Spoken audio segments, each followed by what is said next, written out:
Hello and welcome friends, tally prime सीखने की series में मैं सूरज आपका स्वागत करता हूं।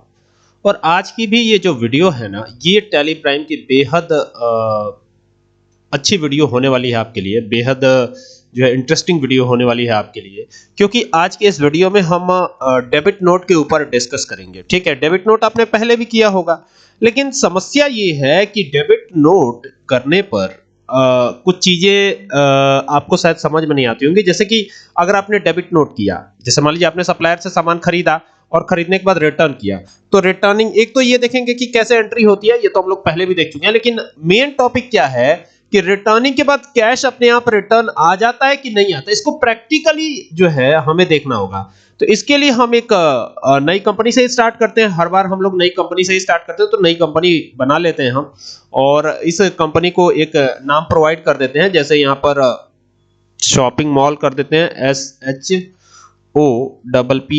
Shopping mall, MALL, shopping mall हो गया। एंटर किया। यहाँ पर जो लोकल एरिया का एड्रेस है वो यहाँ पर हम दे देते हैं। तो जहाँ पे दुकान है हमारी, तो यही मैं हमेशा रखता हूँ। बाकी यहाँ पर उत्तर प्रदेश आ जाएगा। बाकी यहाँ लोकल एरिया का पिन कोड जो है वो आ जाएगा। एंटर करेंगे, इसको एक्सेप्ट कराएंगे। ये सब एक्सेप्ट करा लिया है। अब इसमें जीएसटी की बात करनी है। ठीक है, तो जीएसटी यहाँ से एक्टिवेट होता है हमारा, तो इस पे जाकर के इसको यस कर दीजिएगा और एंटर कर दीजिएगा। यहाँ पर ये ऐसे ओपन हो जाएगा। आप अपना स्टेट यहाँ पे लिस्ट ऑफ, ये देखिए यहाँ पर ये दिया गया है। ये देखिए, ये जो दिख रहा है ना, ये पोर्शन, इसको ध्यान से देख लीजिए आप। ये लिस्ट ऑफ स्टेट्स है, तो इसमें से आपको अपना स्टेट चूज कर लेना। मेरा उत्तर प्रदेश है, आपका जो भी हो उसके नाम का पहला अक्षर टाइप करते। जैसे मान लीजिए आपका है सपोज कीजिए मुंबई, तो एम प्रेस करेंगे ना तो सब कुछ आ जाएगा। इसमें देखिए महाराष्ट्र आ रहा है ना, तो ये यहाँ पे महाराष्ट्र चूज कर सकते हैं। आपका जो भी हो, जैसे मान लीजिए अगर आपका कुछ और हो, जैसे मान लीजिए जम्मू एंड कश्मीर है, तो यहाँ पे जे प्रेस किया तो जम्मू एंड कश्मीर अपने आप हाईलाइट हो जाएगा। यहाँ देखिए झारखंड और जम्मू एंड कश्मीर हाईलाइट हो रहा है। तो हमारा उत्तर प्रदेश है, तो यू प्रेस करेंगे तो उत्तर प्रदेश और उत्तराखंड हाईलाइट हो जाएगा। हम उत्तर प्रदेश चूज करके नेविगेशन की मदद से और यहाँ रेगुलर कर देंगे। हम रेगुलर जीएसटी फाइल करते हैं। अगर आप कंपोजिशन डीलर हैं तो कंपोजिशन कर सकते हैं, और यहाँ पर एंटर करेंगे और यहाँ पर आपका जो नाम, तो मैं अपना ही नाम दे देता हूँ। यहाँ पर तो जो जीएसटी फाइल करते हैं उनका नाम आता है, जीएसटी यूजर नेम का। ठीक है, तो ये यहाँ पे दे दिया। और यहाँ पे डीवीसी, इस पर एक सेपरेट वीडियो मैं बनाऊंगा एक दिन। ठीक है, अभी फिलहाल इसको ऐसे ही रखता हूँ, एंटर करता हूँ। और यहाँ पर इसको यस करना बड़ा जरूरी। कई बार सारा कुछ यस करके इसको यस करते ही नहीं है। ठीक है ना, तो इसको यस करना बहुत जरूरी, तो ये यस जरूर कर लीजिएगा और यहाँ पे स्पेसिफाई कर दीजिएगा। जो 8 अंकों का HSN कोड है ना, वो यहाँ पे आएगा। तो ये 6 7 8 हो गया। एंटर करेंगे और यहाँ पर स्पेसिफाई करिएगा। ये स्पेसिफाई करके टैक्सेबल रख लीजिएगा, और GST by default tax rate 12% दे देता हूँ, एंटर करके। और बाकी सारी डिटेल्स को आपको एक्सेप्ट कराना है, तो यहाँ पर ये यस करके इसको एक्सेप्ट करा लीजिएगा। और ये कराने के बाद आपको करना क्या है, यहाँ पर आपकी कंपनी बन करके तैयार है। तो सबसे पहले कुछ फंड हम रिसीव करा लेते हैं कंपनी में, क्योंकि हमें दिक्कत होगी, कैश होगा ही नहीं तो फिर हम फंड देंगे कहां से। ठीक है, तो कैश रिसीव करा लीजिए या बैंक से रिसीव करा लीजिए, आपकी मर्जी। ठीक है, तो यहाँ पर रिसिप्ट वाउचर में, यानी F6 वाले वाउचर में आपको जाना है, F6 प्रेस करना है। तो F6 प्रेस करके आ जाइए यहाँ पर, और यहाँ पर कैपिटल अकाउंट बनाइएगा। ऑल्ट के साथ C प्रेस कीजिएगा लेजर क्रिएशन के लिए, और यहाँ लिखिएगा कैपिटल इस तरीके से, और यहाँ लिखिएगा अकाउंट। तो ये हो जाएगा कैपिटल अकाउंट, और यहाँ पर इसका ग्रुप कैपिटल अकाउंट रखिएगा। चाहे तो आप ओनर का नाम यहाँ दे सकते हैं। ठीक है, तो यहाँ पर रितेश दे देते हैं, रितेश सिंह, ये ओनर है मान लीजिए। और यहाँ पर एंटर करेंगे। बाकी इनका एड्रेस वगैरह भर लीजिएगा, और ये डिटेल, पैन नंबर क्या है इनका, और तमाम डिटेल GSTIN वगैरह। और यहाँ पर ये कैपिटल कितना इन्वेस्ट कर रहे हैं वो आपको यहाँ पे डालना है। तो मान लीजिए कि ये 5 लाख रुपए इन्वेस्ट कर रहे हैं, या जो भी इन्वेस्ट कर रहे हैं वो यहाँ पे अमाउंट डाल दीजिएगा। और ये कैश में नहीं कर रहे हैं, बैंक से कर रहे हैं, तो ऑल्ट C करके बैंक का लेजर इनका बना लीजिएगा। तो यहाँ पे ये स्टेट बैंक से पैसा जो है कंपनी में लगा रहे हैं, तो ये स्टेट बैंक ऑफ इंडिया कर देते हैं। इसी के नाम से ये लेजर क्रिएट कर लेते हैं। तो ये बैंक अकाउंट का एक लेजर भी होना चाहिए। तो ये बैंक अकाउंट यहाँ पे आ जाएगा, और यहाँ पर आकर के यहाँ पर इनका अकाउंट नंबर आएगा। तो यहाँ पर जो भी इनका अकाउंट नंबर आता हो वो डाल दीजिएगा, और यहाँ पर IFSC कोड वगैरह डाल करके ब्रांच वगैरह सब डाल दीजिएगा, और डालते हुए एंटर करते हुए इसको एक्सेप्ट कराइएगा। और यहाँ पर चेक की डिटेल के लिए आप यहाँ पर आ सकते हैं। तो ये यहाँ पर हमने दे दिया एक, और फिर यहाँ पे कर देते हैं लाइक 475। तो ये आपके चेक की डिटेल हो गई। चेक पर नाम क्या प्रिंट होगा, 101 चेक हैं कुल, और यहाँ पर मैं अपना ही नाम रख लेता हूँ। आपका जो भी नाम होता हो ओनर का, वो नाम यहाँ पे आ जाएगा, या कंपनी का नाम से भी ये खुल जाता है। तो ये एंटर करके और बाकी यहाँ पर ओनर का नाम ऊपर दे सकते हैं चाहे तो, फिलहाल मैंने बैंक का ही नाम रखा हुआ है, ठीक है। जिनका खाता है उनका भी दिया जा सकता है। तो ये हो गया। तो स्टेट बैंक ऑफ इंडिया ये आ गया है, एंटर किया और बाकी की डिटेल यहाँ पर एंटर करते हुए आप एक्सेप्ट कराइए इसको। तो स्टेट बैंक में पैसा हो गया है, ठीक है। अब क्या करेंगे, अब सीधा कहाँ चलना है, हमें सीधा चलना है परचेज वाउचर में। हमें एक बिल मिला है और उस बिल की एंट्री यहाँ परचेज वाउचर में हो रही है। तो ये हमने कर दिया, एंटर किया और यहाँ पर ये कैश में परचेजिंग हो रही है। ये ध्यान दीजिएगा, जो भी परचेजिंग हो रही है वो किस में हो रही है, कैश में।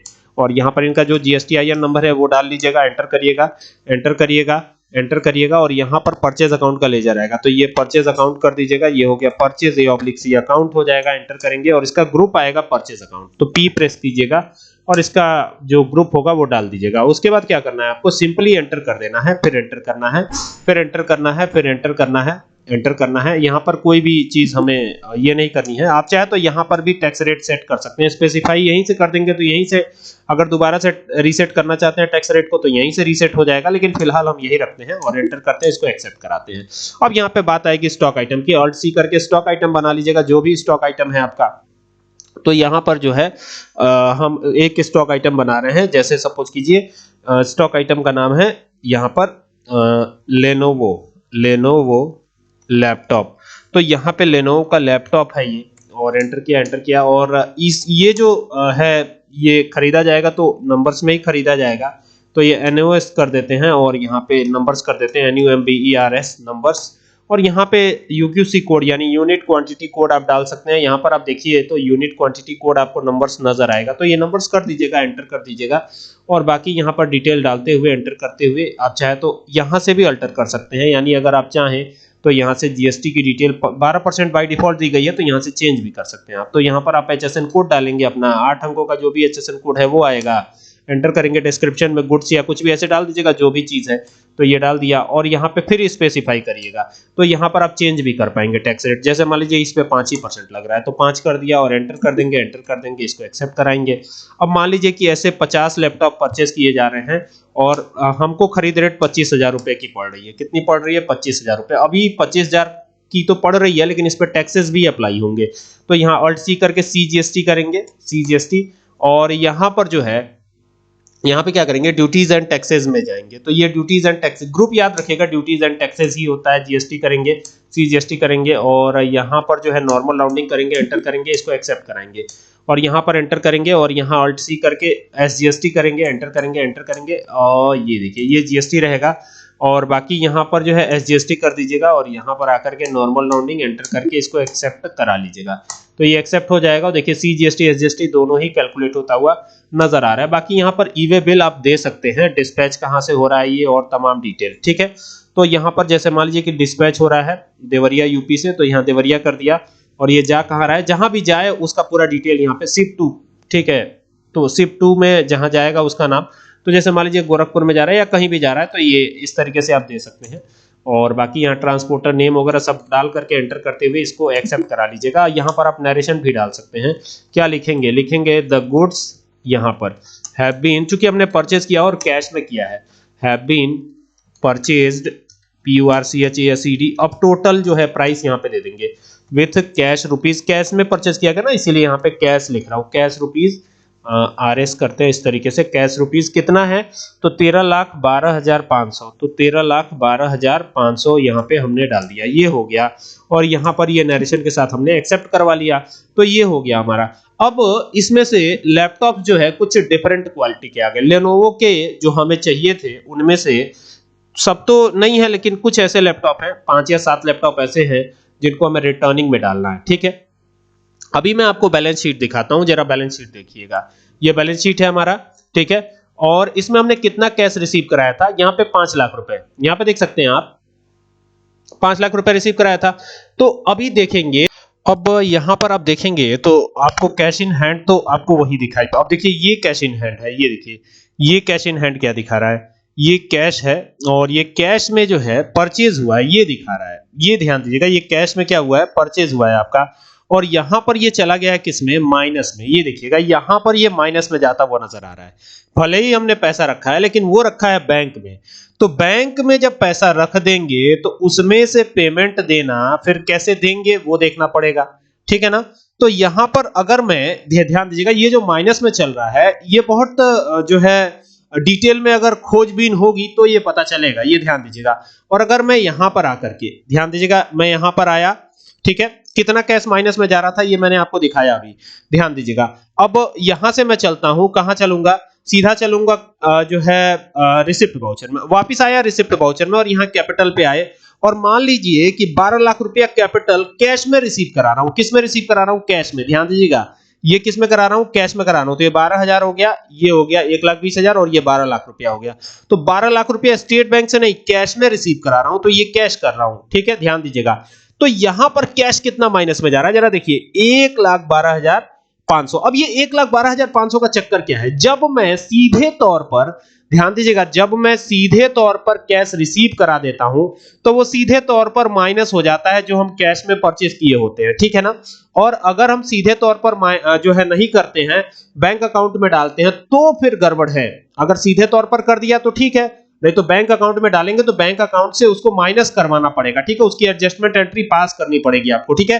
तो अभी इसको अगर मैं कर देता हूं तो आपका कैश अभी भी 1 लाख जो है समथिंग माइनस में है।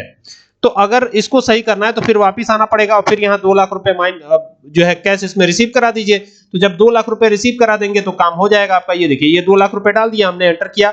अब देखिएगा, ध्यान दीजिएगा जरा, ये कैश कर रहा हूं और अब जो है 87,500 रुपया ही कैश बचेगा हमारे पास। देखिए ये जो है ये कैश बचेगा केवल, ठीक है, लिक्विड मनी है, यानी कि ये हमने कैश में रखा हुआ था और कैश से ये ऑटोमेटिक माइनस हो जाता है। ये टैली में आपको एडजस्टमेंट एंट्री नहीं पास करनी पड़ेगी, ये ऑटोमेटिक माइनस कर देगा। तो यहां पर आपको ऑटोमेटिक माइनस होता हुआ दिखाई देगा। अब जो बैलेंस शीट में जो दिख रहा था, जो घपला दिख रहा था, वो आपको दिखना बंद हो जाएगा। यहां पर देखेंगे तो अब आपके पास ये देखिए, ये जो कैश इन हैंड है, अब ये कुछ भी माइनस में नहीं जाएगा। यहां पर अब सब कुछ बैलेंस हो गया और क्लोजिंग बैलेंस में 87,500 रुपए दिखाने भी लगेगा, ठीक है। अब यहां से बाहर आते हैं और बाहर आकर के कहां चलेंगे, वी बटन प्रेस करेंगे और चलेंगे डेबिट नोट में। तो डेबिट नोट तो यहां दिख नहीं रहा है, तो एक्टिवेट करना पड़ता है, इसे थोड़ी दिखता है। तो यहां से अदर वाउचर में चलिएगा और अदर वाउचर में जाकर के यहां पर देखिए डेबिट नोट है, हाँ ये रहा। तो इसकी शॉर्टकट की होती है Alt F5। यहां पर आ जाइएगा और चूंकि ये कैश में था तो कैश इनको रिटर्न जब होगा तो ये कैश में रिटर्न भी हो जाएगा, ठीक है ना। जब आप रिटर्न करेंगे इसको तो ये कैश में रिटर्न भी हो जाएगा, ठीक है। बाकी यहाँ पर सारी डिटेल भरते हुए आ जाइएगा। यहाँ पर तो परचेज ही अकाउंट आता है, लैपटॉप ही था, कितना लैपटॉप था, तो 7 लैपटॉप रिटर्न हो रहा है। कुल मिला के 1,75,000 का माल रिटर्न हो रहा है और इस पर जीएसटी भी है, तो ये ध्यान दीजिएगा। तो CGST हो गया और ये हो गया SGST, ठीक है। तो ये रिटर्निंग की एंट्री है, ध्यान दीजिएगा। और यहां से नो करके और इसको हम चाहे तो नरेशन यहां पुट कर सकते हैं आप कि the goods have been returned, RETURNED। ये रिटर्न कर रहा हूं, क्यों रिटर्न कर रहे हैं? Because BECAUSE due to mismatch, या कुछ ऐसे दे देते हैं। तो ये मिसमैच हमने दे दिया, मिसमैच, ठीक है। एंटर कर दिया, ये एक्सेप्ट करा लिया। अब जरा आते हैं बैलेंस शीट पर वापिस, बैलेंस शीट पे वापिस आए, ठीक है। आप सिर्फ 87,000 समथिंग बचा हुआ था, तो बी प्रेस करके बैलेंस शीट पे वापिस आते हैं। अब यहां पर जब वापिस आए हम, तो अब क्या देखेंगे, यहां पर अब देखिए ये हमारा करंट एसेट है और इसी के अंदर कैश इन हैंड मिलेगा। तो अब देखिए जो 87,000 समथिंग दिख रहा था, वो कैश बढ़कर के कितना हो गया है, जरा देखिएगा। अब वो कैश बढ़कर के ये हो गया है 2,71,250 रुपए। देख रहे हैं, ये ऑटोमेटिक इसमें क्रेडिट भी कर देगा। जब ये करेंगे ना तो ये ऑटोमेटिक कैश क्रेडिट हो जाएगा, लेकिन ये ध्यान रखना पड़ेगा कि कैश जो है बैंक में नहीं होना चाहिए। मैंने बैंक में डाल दिया तो बैंक से तो फिर तो करना पड़ेगा ना, वो तो एडजस्टमेंट एंट्री करनी पड़ेगी, ठीक है। तो उस कंडीशन में दिक्कत होगी आपको, ठीक है ना। उसकी भी एंट्री बताऊंगा, अब अगले वीडियो में बताऊंगा। उम्मीद करता हूं कि ये वीडियो आपके लिए बहुत ज्यादा बेहतर रहेगी और इस तरह की जो एंट्रीज है ये एकदम 100% गारंटी है कि समझ में आ जाएंगी। चलिए मिलते हैं नेक्स्ट वीडियो में, तब तक के लिए keep watching. Thank you for watching this video.